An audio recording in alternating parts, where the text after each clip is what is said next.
Okay. Good morning po sa lahat.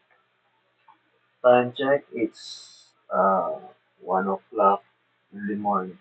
So, hapon po pala, nag-discuss ako about sa may uh, uh, waterline distribution layout ng residential house na ginagawa natin. So, um, naka-mention din ako kahapon na ano, na hindi ko na-discuss yung rainwater uh, sanitary layout natin kasi i-discuss ko yung electrical. Pero, anyways, papakita ko lang sa inyo, just a quick review. Papakita ko lang uh, yung sa rain sanitary layout natin. So, before tayo muna pumunta ng electrical. Sige. So, as you can see, nandito tayo sa SketchUp muna. So, ganito talaga ako pag gumagawa. Nasa probinsya, so, mahilig ako sa kung ano yung nakikita natin. So, series, meron ako. Search ko yan sa component ng SketchUp. Meron tayong series, Raptor.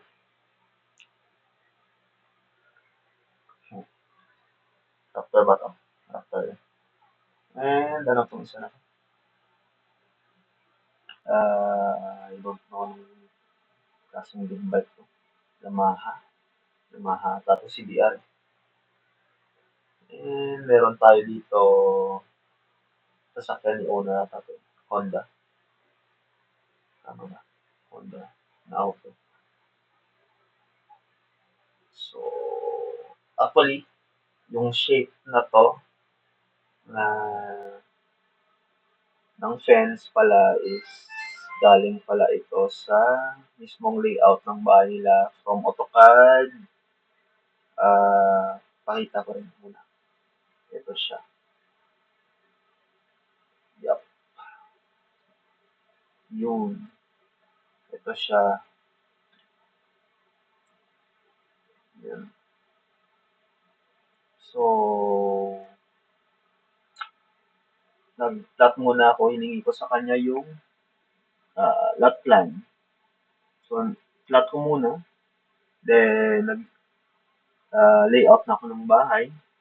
Doon mismo. Pumunta ako doon sa kanila. Layout ko na yung bahay. And especially, importante yung vicinity map natin. Ito. Ito, actually noon, nag-trace ako sa may tawag niyan. Sa doon ko lang mismo scale. Nag-trace ako sa may Google Earth. Screenshot din tinitrace ko papuntang AutoCAD. Pero yung na-discover ko yung QGIS. Tama ba? QGIS version 3.36.3. So, doon ko nalaman na pwede pala tayo doon gumawa ng vicinity map scale. Actually, scale talaga yan. So, doon ako natuto. So, dinownload ko rin yun. Nag-download ako, free naman yung QGIS sa internet. So, dinownload natin, pinag-aralan natin paano yun. I-discuss ko sa inyo sa next ko ng mga plano na ginagawa, kung paano ito ginagawa. Pero, so far, actually, meron ako ditong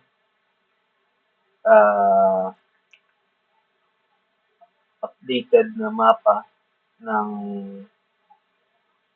hindi naman whole province, pero sa dami na nang nagawa natin, siguro na plano sa different areas ng provinces na ginagawa natin. So, para hindi ako mahirapan, yun, QGIS. So, screen by screen.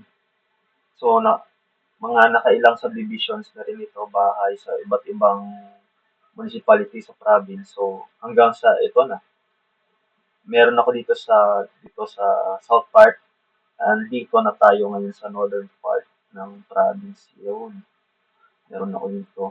Meron din ako sa middle, and dito rin na part. So, anyways, napagtagpi-tagpi natin siya.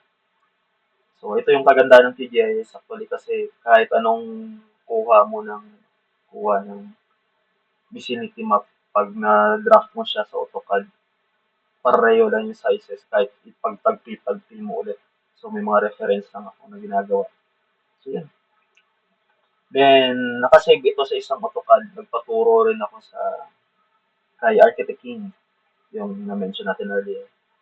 So, kung paano siya i-update na hindi na ako magka-copy-paste dito. Doon lang ako sa original file ng AutoCAD na yun.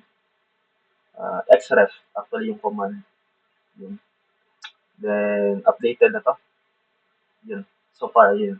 So, yun. Punta muna tayo sa ito na yun. Simple map.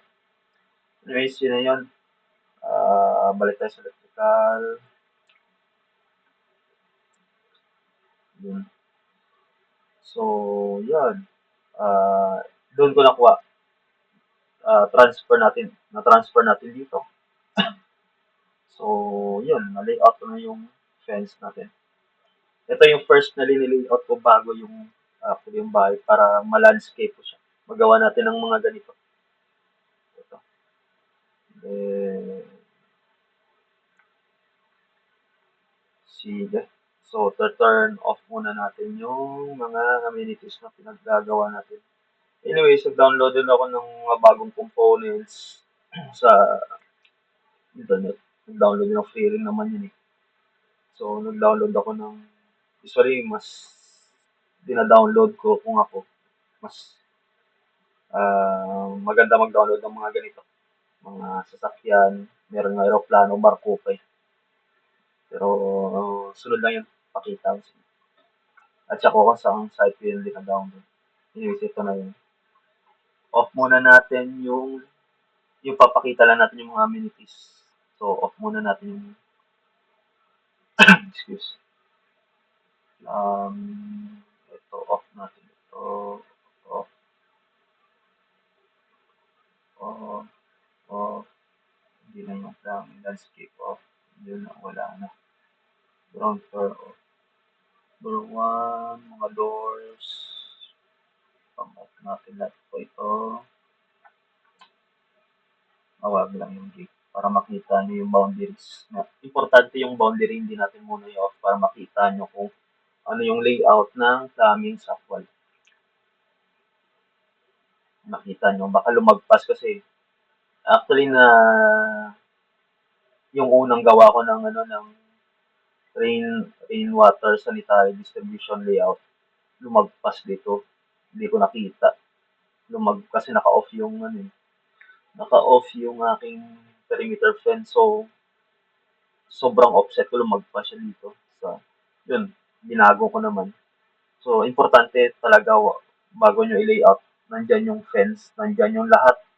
Kasi pwedeng bumunggo sa may bintana, pwedeng bumunggo sa may kung saan dyan. Yun yung kagandahan ng AutoCAD kasi nakikita nyo in actual, basta nakascale lahat. Makikita nyo in actual kung nakabunggo kasi hindi realistic yung trabaho pag hindi mo makita sa 3D yung ginagawa mo. Yun. Ang mangyayari niya, revise kayo sa actual, ganyan, ganyan. Even though, nangyayari naman kahit sa akin, construction yun. Yung mga revision ako sa actual, kahit naka-sketchup na ako. Pero, mas maiiwasan natin pag may nakita tayong 3D. Talaga. Mas less yung problema sa site. So, yun. Yun yung advice ko sa lahat na nagko-construction na nagda-drawing din. Draft kayo sa AutoCAD kasi makikita nyo lahat yan. Railing fence, wag yung yung off natin. Stairs. Periscope styles, wall, wall, wag to, full, wag ganito, bintana. Anyways, napacheck ko na rin yung electrical natin pala, at saka yung plumbing natin, napacheck ko na rin to sa dating office mate ko.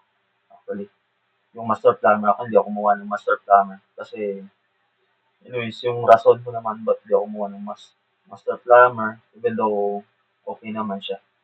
Kasi, nagpo-focus ako sa, ngayon sa, even though gumagawa ng plano, pero focus ako sa construction at saka sa structural. So, anyways, limited yung time natin sa plumbing na i-ano ko. So, ginagawa ko, nagpapaano na lang ko.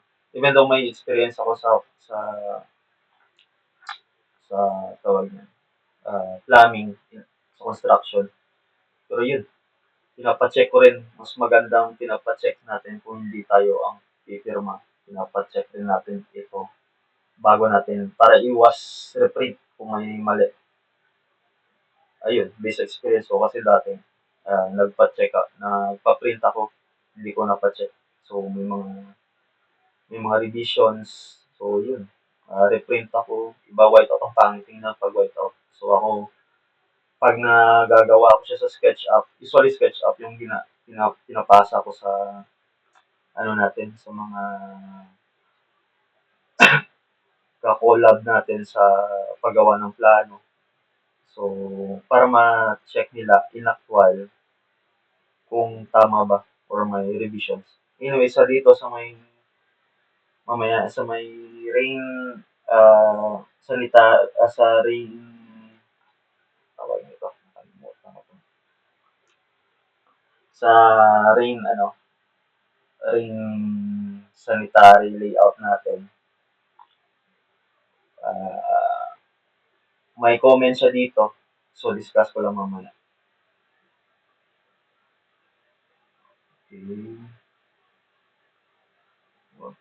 Ito. Sorry, medyo makakalimutin ako ngayon kasi umaga na wala. Tulog ko anyways is 4 to 5 hours lang everyday. So, yun. Medyo na ano ako. Yes. Okay naman kasi may kape tayo. Ito yung trabaho ng unemployed. Unemployed po ako ngayon. So, ito po yung trabaho natin, construction, and paggawa ng plano. So, sa mga interested, uh, kindly ano nyo lang ako sa page, message nyo ako kung gusto nyo magpagawa ng plano or um, magpa even though ano lang, uh, hire nyo ako as uh, project engineer or kung gusto nyo, consultant or kung wala rin, pwede rin akong design and build. So, yun. Anyways, message lang po kayo sa Facebook page ko. So, ito na siya. Yung boundary, actually ito, water meter. And ito is naka-abang na to. Ay, may drainage tayo sa may, anyway, sa upper may drainage ito sa may labas eh. So, yung mga water runoff natin na galing sa may bubong, supposed to be, yung pwedeng ipalabas na sa drainage natin is yung mga water runoff natin. Ayun. Yun ang pwedeng ipalabas sa may, teka lang, meron akong message dito sa may,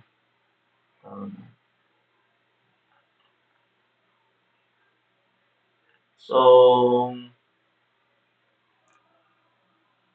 nakalagay rin dito sa may building code natin, national building code natin, sa section 904, storm drainage system, kung i-discuss dito, Kung titingnan nyo sa ano natin, NBC, National Building Code, the Philippines, rainwater drainage shall not discharge to sanitary sewer system. So, kasi, actually, kahit ano naman, paano ba to? Common sense.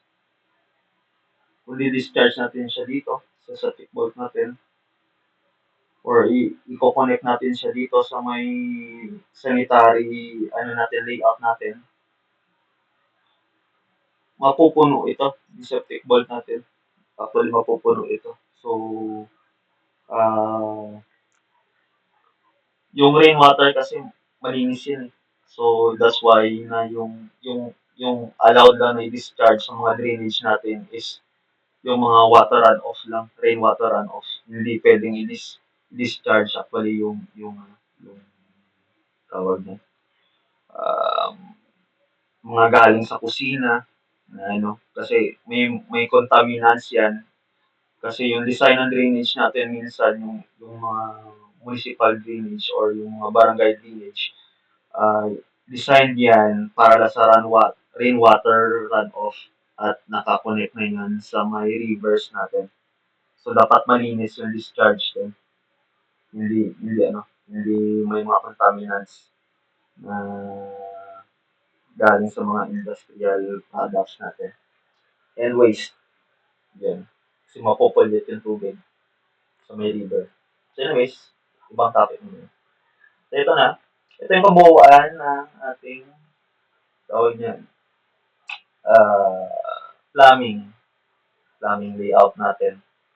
Andito na yung water distribution natin. Andito na yung sewer or yung waste distribution natin. And andito na rin yung sa water runoff. So, yun. Ito yung kabuuan.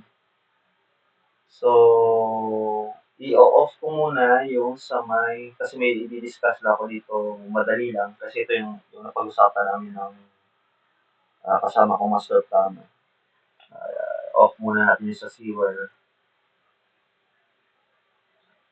Sanitary na studio. Off. Sanitary off. Yun. Sa second floor.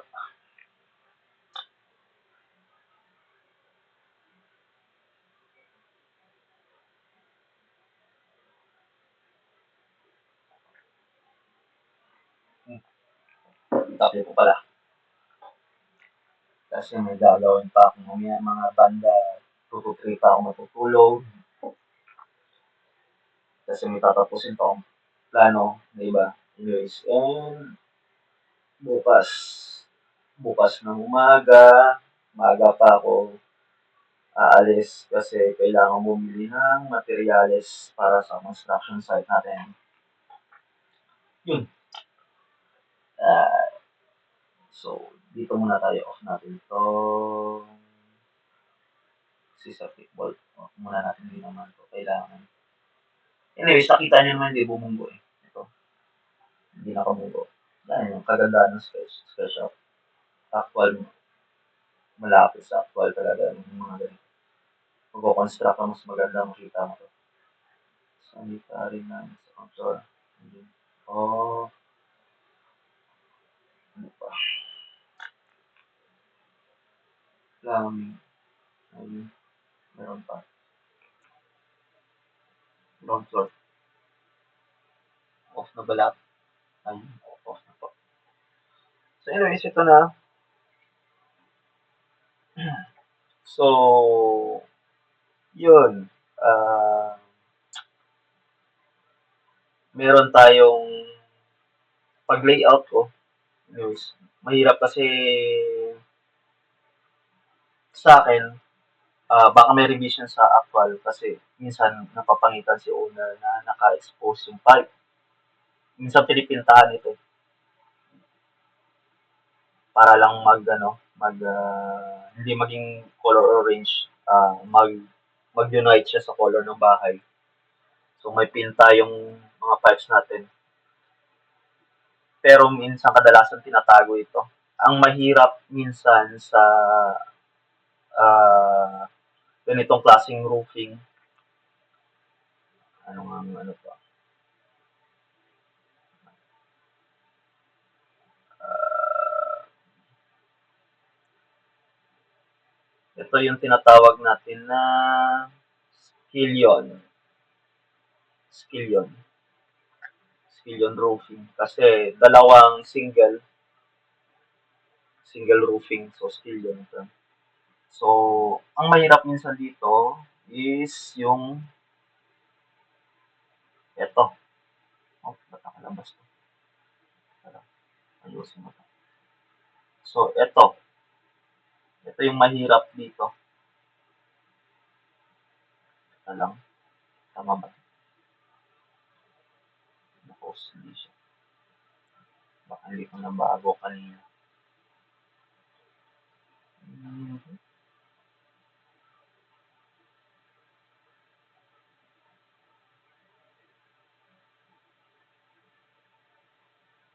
dapat dito pa. Yun.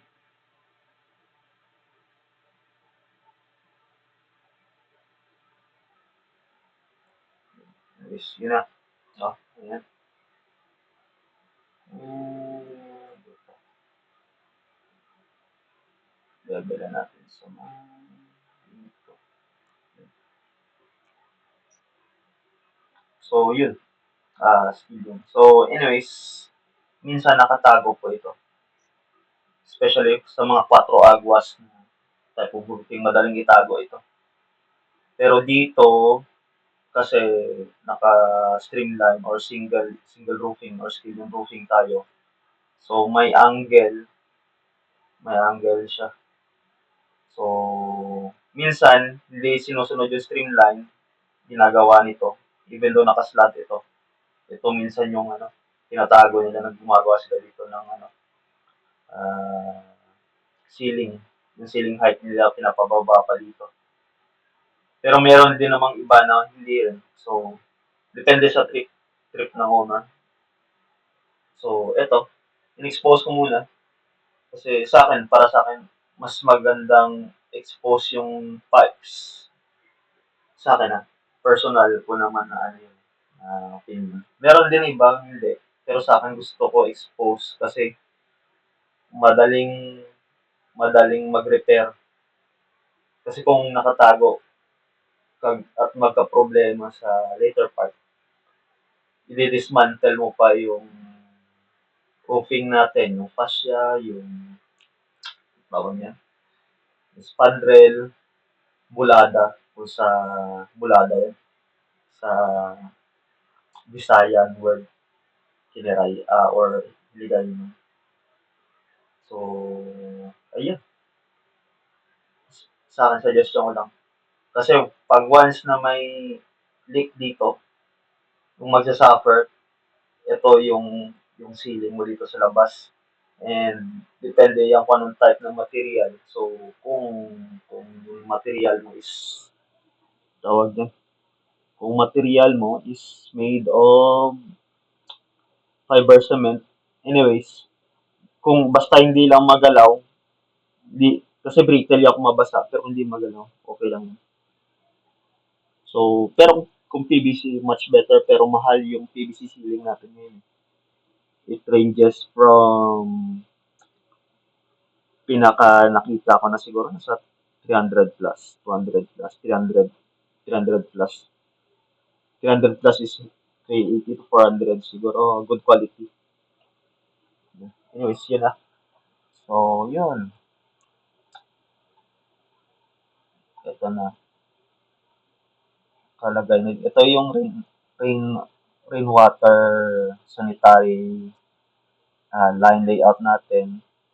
Papunta siya dito sa labas. So, magastos siya. Anyways, yan. Another thing na naman siguro is yung sinabi ng master plumber ko. So, i-check ko pa next week sa munisipyo kung meron. So, when we say ordinansa, tawag niyan, Teka lang.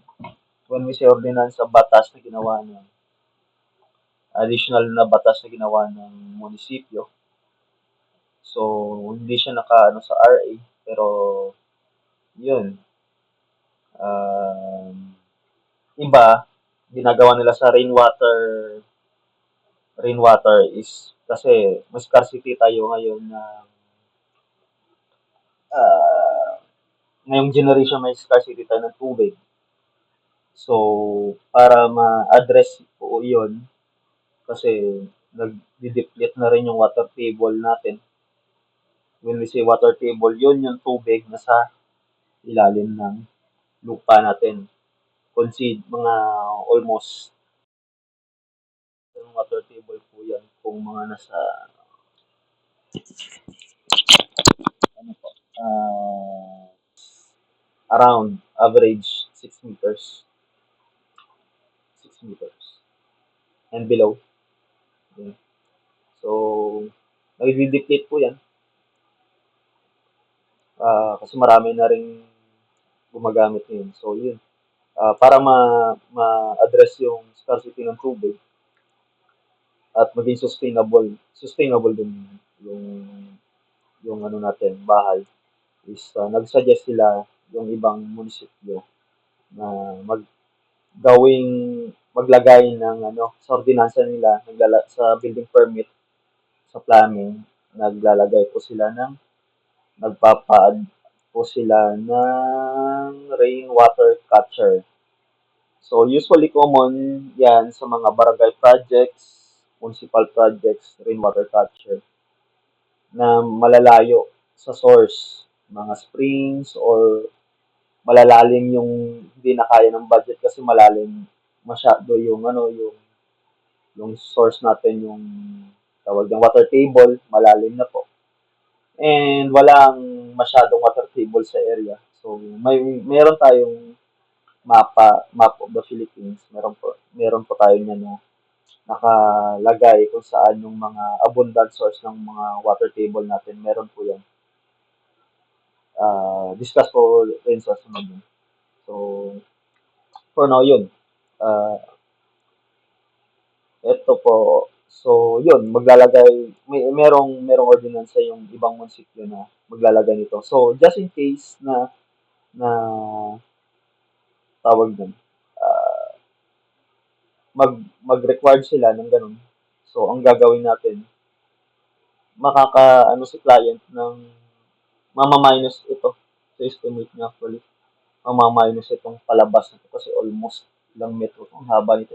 3 meters ito. 3, 6, 9, 12, 15, 18, 18, mga almost 19 meters to 20 meters mamaminus sa kanyang pipes. So, minus cost pero dagdag naman sa may mag-offset yan. Dagdag naman sa may water catchment. So, either yung water catchment, rainwater catchment mo is naka-elevate or kung gusto niyo maximize yung lupa, is naka-libing, parang swimming pool, pero naka-cover. So, naka-waterproof yan para hindi ma-penetrate ng surface water. When we say surface water, pag bumagsak na po yan sa may lupa at pumasok sa may especially dito sa well or sa rainwater catchment kasi naka-libing surface water na po yan. So, surface water, iba na yung treatment natin sa surface water actually. So, yan eh. Kita nyo yung yung mga malaking kumpanya ng tubig. Yan. Yung treatment facility nila, yung mga coagulation, ano pa dyan, para lang maging potable yung tubig. Yan yung treatment ng surface water which is hindi siya applicable actually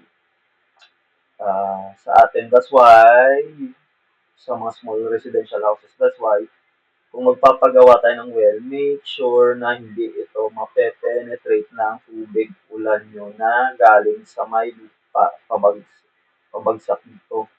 Yung tubig ulan supposed to be dapat yan papasok na sa lupa at dito sa ilalim niya kasi may ano na yun eh, ma, ma, tawag yun, mafi-filter na yan. May natural process ng filtration yung lupa natin. Kung especially kung malalim na malalim. Pero pag galing dito sa itaas, eh maraming contaminants yan bababa at mag-relate dito sa ano mo, sa may tawag niya. So yung contaminants yan hindi na maganda, yung quality ng tubig hindi maganda. That's why maraming testing na ginagamit pag surface water, magastos. So yun din yung mangyayari disadvantage na nakalibing yung ano, yung water tank mo. So, yung diskarte ng iba, bibili sila ng PVC na water tank, then ililibing nila, yun, para hindi na sila magwa-waterproof. So, assuming na walang leakage or walang damage yung PVC tank mo. Pero naka-usli, mga almost 100 to 200 meters yung cap para hindi ma-penetrate ng tubig. So, dapat isa rin dito na sa lang natin is yung area nyo is mataas, hindi bahain. Kasi ganun din yun. Surface water, mas malala pa yun. So, yun. So, pag ni-require ka ni LGU, mawawala ito. Then, papasok ko po dito yung ano,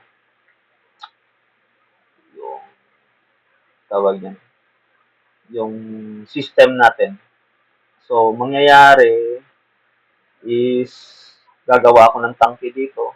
Lahat ng ito, pupunta na ito sa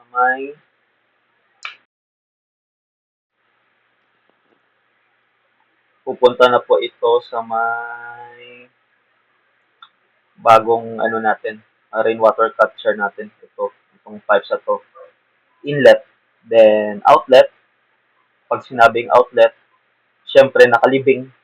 So, may isa, sa shutdown ko lang po yung isa dito. Kukonek ko siya dito. May isa pa pong tubo na kaya lagay dito sa may rainwater catcher natin. So, shutdown ko lang ito para papasok naman, higupin niya naman yung isang ano. So, dalawa ng gate valve natin. Meron akong gate valve na para sa dito at saka para sa dito. Ito, sa shutdown ko. Yung yung linya nito, yung sa may tawag na sa nakabukas naman yung isa natin. Nakabukas. Ayun. Yung sa rainwater catcher, pasensya na po. Nalolobat na yung headset. So, yun. Then, transfer na po siya dito sa may ating ano, sa ating filtration. Pero yun lang, kasi iba yung treatment ng tubig, ulan, madulas yun. So mararamdaman yung pag nagsabon kayo. Dati nung nakaranas yun ako yung nasa empleyado pa, nasa site ako noon, isla. So tubig ulan lang talaga yung ano namin doon. Sabon ako ng sabon, hindi bumubula. Yan yun. So, anyways, nung nag-seminar ako noon sa water system, sabi ng consultant, kasi natanong ko na rin ito. Sabi nila is about ito sa may property ng tubig. So, usually property is yung about sa hardiness yung term, hardiness ng tubig. So, kung i-search natin yan, discuss ulit sa next kung ano yung mga properties ng tubig natin. So, may physical, chemical, ano pa dyan. So, yung sa tubig ulan is about sa hardiness kaya madulas siya. Okay. So, ibang treatment naman yan para gawin mo siyang para magamit mo siya sa as potable sa loob ng bahay. Yun. So, quick review lang. Yan. Tubig ulan. So, ayan na po. Okay. And, yun.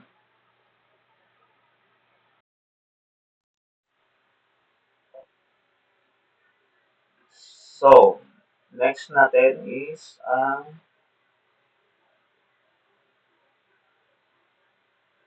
yun. Pero ba? AutoCAD. Sige. AutoCAD naman tayo. So, natapos ko na rin yung electrical layout natin. Ito, circuit breaker 1, compose ng lights. Circuit breaker 2, compose din ng lights. Tama. And circuit breaker 3, compose ng lights. So, sa circuit breaker 1 ko po, naka 8 tayo na light outlets. Same as circuit breaker 2 and 11 sa circuit breaker 3. Anyways, pinacheck ko na po ito sa professional electrical engineer na ka-collab ko rin. So, may comment actually. Siyempre, hindi naman ako electrical engineer. So, talagang expected ko na talaga naman may comment. So, may basic na naman na computation ito, pero mas maganda na sila talaga mag-check nito, especially voltage graph, paano mo layout, lahat na yan. So, yun yung ginagawa ko matapos ko po ito, the draft, pinapacheck ko sa kanila. So, actually may mga comments talaga. So, okay po yan at least na ano natin, na-check mo. And yun, sa atin meron po tayong 13 circuit breakers and yun, 13 circuit breakers. So, sa circuit breaker 1 to 3, yan po yung mga lights. Sa circuit breaker 4 and 5, mga convenience outlet po natin yan. So, usually, ako magde-design, sineseparate ko talaga yung ref, electric stove, aircon, water pump. Usually, ref at saka aircon talaga, gusto ko talagang separate ka kasi yung nabasa ko sa manual is ito po yung tinatawag ng continuous motor na especially ref, 24 hours bukas. Yung aircon din naman, pero malay mo sa iba, 24 hours din. So, yun. At saka mga high-powered or mga high wattage consuming na ano po ito, mga appliances. So, anyways, ito sa AutoCAD, usually dati, may Excel ako na formula. Doon ko, doon ako nagko-compute sa Excel kasi may formula naman, click-click, edit na lang ako. Pero, mga ano, nung naka-ano na ako, experience naman na ibang trabaho, nalaman ko na yung AutoCAD is nag-ano pala, ng table. Pwede mo ring i-ano yung Excel dito. So, ito, Excel to. Tingnan nyo. Yun, no? Excel yan. So, pwede kang mag-create ng formula kung ano yung format ng Excel na ginawa mo, kaya mo ring ilagay dito. So, yung mga naka-colored na to, ito, naka-highlight na to, is naka-formula na po yan. So, automatic, andyan na po yun. Yun. So, yun, pinapacheck ko to sa electrical engineer natin, professional electrical engineer. So, total wattage po natin doon, volt amperes is almost nasa, saan ba yun? Volt. VA volt amperes natin is 21,920 volt amperes. So, total amperes natin is nasa tawag niyan 95.3. And yung circuit breaker po natin dito is nasa 125 amp. Main wire natin, dalawang PHH and 3.38 mm squared. And yung tawag yung ground natin is nasa 14 mm squared. So, yun. So, design analysis, yun rin po yun, yung magsabi tayong design analysis. Kung paano nyo kinumpute isa-isa, ito na po yun. Then, one-line diagram, usually, yung sa one-line diagram, dito rin dito, yung importante po ito kasi ito yung tinitingnan ng electrician natin sa panel board. So, okay, hindi ko ito na ano, sorry. So, yan. Sa ito yung tinitingnan ng electrician natin paano ina-arrange yung circuit breaker. So ito